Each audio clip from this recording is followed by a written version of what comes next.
অনেক দিন পরে মাঠে নেমেছে এবং ফার্স্ট ম্যাচটা হতে পারে খারাপ, এবং যেভাবে ব্যাটিং করেছে একবারের জন্য মনে হয়নি যে 7 মাস ক্রিকেট খেলেনি।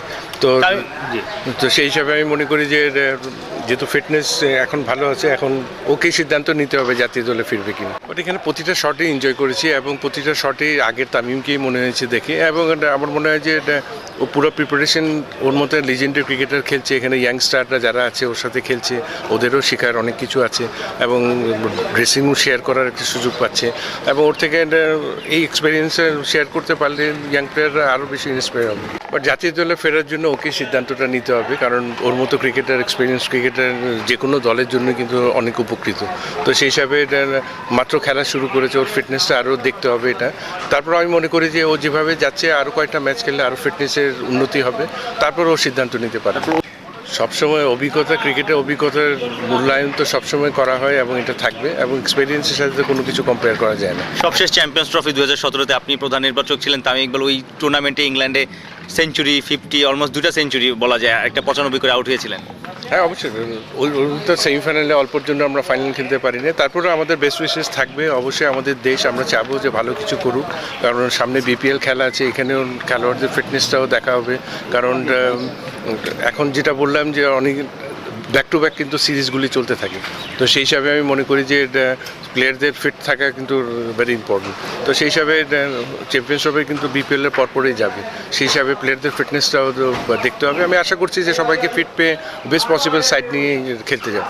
এনসিএল টি20 নিয়ে যদি একটু বলি, এবার ইয়াংস্টাররা দেখলাম কালকে যেমন জিসান 100 করেছে, আরিফুলও 95 রান 94 রানে একটা ইনিংস খেলেছে। এটা আসলে বাংলাদেশের ক্রিকেটের জন্য, আমরা বিপিএল এর কথা বলছি বারবার, কিন্তু আসলে এটা বাংলাদেশের ক্রিকেটের জন্য এই ধরনের টুর্নামেন্ট আসলে কতটা ভূমিকা রাখবে বলে আপনার? আপনাদের এই টুর্নামেন্টটা করার বিষয়ে যে কিছু লোকাল প্লেয়ারদের জন্য কিন্তু একটা প্ল্যাটফর্ম রেডি করা, এবং এই টুর্নামেন্টগুলি করার একমাত্র উদ্দেশ্য হলো কিন্তু জাতীয় দলের পাইপলাইনে এই ফরম্যাটের খেলোয়াড় দেওয়া। তো সেই হিসাবে চিন্তা করি এখানে বিপিএলের জন্য প্লেয়ার দেওয়ার জন্য এই টুর্নামেন্ট, এটা আমাদের সার্বিক বাংলাদেশের ক্রিকেটের উন্নতির জন্য এই ফরম্যাটে যেহেতু আমরা পিছিয়ে আছি, ওই চিন্তাভাবনা করে এই টুর্নামেন্টটা করা, এবং এখান থেকে যাতে আমরা ভালো কিছু ক্রিকেটার পাই যেটা আমাদের জাতীয় দলের কাজে লাগবে, এবং ফাস্ট বোলার, ব্যাটসম্যান, স্পিনার, যেটা উইকেট কিপার, সব ডিপার্টমেন্টে এখানে মনিটরিং করছে সিলেক্টররা। তো আমার মনে হয় যে এখানে কিছু প্লেয়ারের পারফরমেন্স এই কয়টা ম্যাচে কিন্তু ভেরি মাচ নোটেড, এবং যথেষ্ট ভালো লেগেছে, এনজয় করেছি, এবং কন্টিনিউ ভালো একটা প্রসেসের মধ্যে থাকলে আরও উন্নতি করবে। মার্শাল আইয়ুব, সোহাগ গাজীর মতো সিনিয়র ক্রিকেটাররা এখানে খেলছেন, তো মুনিম শাহরিয়ার এবার দল পাননি, সেটার কারণ কি? কিন্তু বিসিবির রাডারে থাকার কথা টি20 হিসেবে।